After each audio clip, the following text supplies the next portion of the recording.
इसकी दास्तान नागमणि। इस शो का नाम देख के तुम्हें क्या लगता है? तुम क्या एक्सपेक्ट करते हो कि इसमें क्या होगा? इच्छाधारी नाग नागिन सपेरे, बस इतना ही सोच सकते हैं ना तुम। और बात तो सही है। मैं बट तुम देखो तो सही क्या है भाई। मिसाइल से नागिन को चांद पे भेजा जा रहा है। अबे भैया, तुम्हारे बाप ने भी कभी रॉकेट साइंस पढ़ा था? इनकी इन हरकतों को देखकर तो नासा वालों को भी नमूनिया हो जाएगा। बढ़िया संस्कारी सस्ते नशे करने वाले लोग यहाँ भी नहीं रुकते। आगे देखो तो क्या करते हैं। जैसे तैसे नागिन चांद पे पहुंच जाती, उसे वहाँ कोई मिल गया कि जादू की माँ का बहन का दूर का रिश्तेदार मिलता है जो उसे पैराशूट देता है। अरे भैया, पैराशूट ही लेना था तो इतनी ऊपर क्या झक मराने गए थे? खैर तुम छोड़ो इन सबको, हम बात करते हैं अपने जमाने की टीवी सीरियल की, जब हमारा केला मूंगफली हुआ करता। कहने का साफ सीधा मतलब है कि आज के वीडियो में मैं टॉप 5 ऐसे बेस्ट टीवी सीरियल की बात करूंगा जो तुमने बचपन में कभी ना कभी जरूर देखे होंगे एंड उनमें से मैक्सिमम के तुम्हारे फेवरेट होंगे। नंबर 5 है हातिम। भाई अगर तुमने बचपन में ये शो नहीं देखा तो जाओ तुम अब पोगा और डोरो देखो। स्टार उत्सव पर टेलीकास्ट इस शो के हमें आज भी हर एक कैरेक्टर याद है, चाहे वो जास्मिन की अदाएं हो फिर नजीमी की हंसी वाली बातें। इसके नए एपिसोड देखने के लिए न जाने हमें घर वालों के कितने काम करने पड़ते थे। हातिम की उस 7 सालों की जर्नी में हम इतने खो जाते कि हमें खाना तो फिर टीवी के सामने बैठ कर ही खाना है। ये शो दो बार बनाया गया था, पहले 2003 में जब इसका नाम था हातिम एंड फिर 10 साल बाद 2013 में जब इसका नाम बदल कर रख दिया गया द एडवेंचर ऑफ हातिम। कुछ लोगों ने पहला देखा एंड कुछ ने सेकंड, बट तुम्हारे भाई ने दोनों देखे हैं।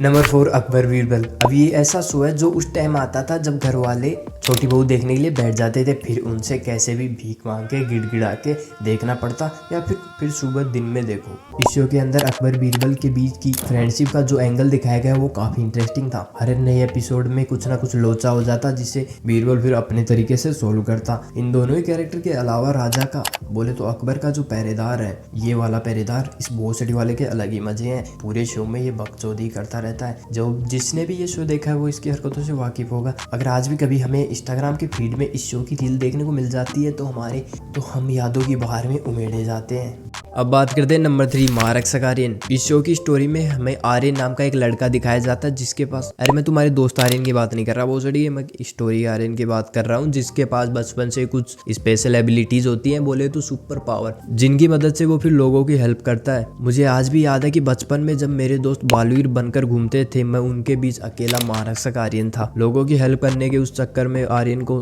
कुछ इविल सुपर पावर से भी लड़ना पड़ता था जिसमें उसकी मदद देवता करते थे। इस शो की स्टोरी कॉन्सेप्ट उस समय के हिसाब से काफी बढ़िया थे। आपने तारक मेहता का उल्टा चश्मा शो तो जरूर देखा होगा। ये शो भी उसके साथ ही शुरू हुआ था। इसका नाम है FIR।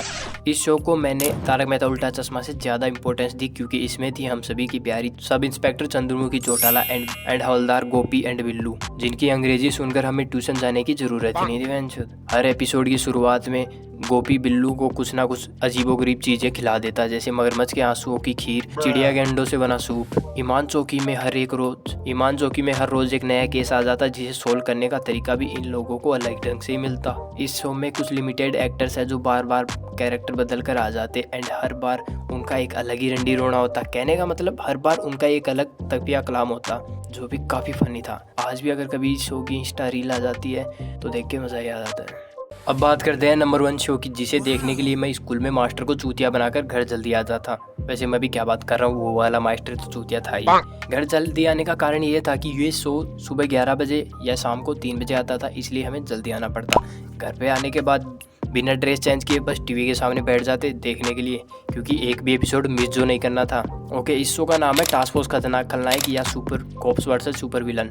भाई साहब, जब मैं इस शो को देखता था तो मुझे रात को सपने में भी सुपर कोप्स बनने का सपना आता था, बट आजकल सपने में तो इंस्टा रील का मुजरा आता है। इसकी स्टोरी में काफ़ी सारे सुपर कोप्स होते हैं जो सुपर विलन से फाइट करते हैं सिटी को बचाने के लिए। सबकी पर्सनैलिटी बिल्कुल अलग है, बट मुझे पसंद थी इंस्पेक्टर कवि की पर्सनैलिटी क्योंकि उनके पास थी बुलबुल। उस टाइम के हिसाब से इस शो की सिनेमेटोग्राफी, VFX, CGI काफ़ी अच्छे थे, बट आज देखे तो थोड़ा क्रिंज फील होता है। एंड सबसे अच्छी बात क्या है पता भाई, इस शो के विलन्स हमेशा हीरोज से पावरफुल होते थे जिन्हें देखने में बड़ा ही मजा आता था। इस शो की स्टोरी नेक्स्ट लेवल थी एंड ये पहला साइंस फिक्शन शो था जो मैंने देखा। तो बस आज की वीडियो में इतना ही, मिलते हैं फिर किसी और वीडियो में, तब तक के लिए बाय बाय।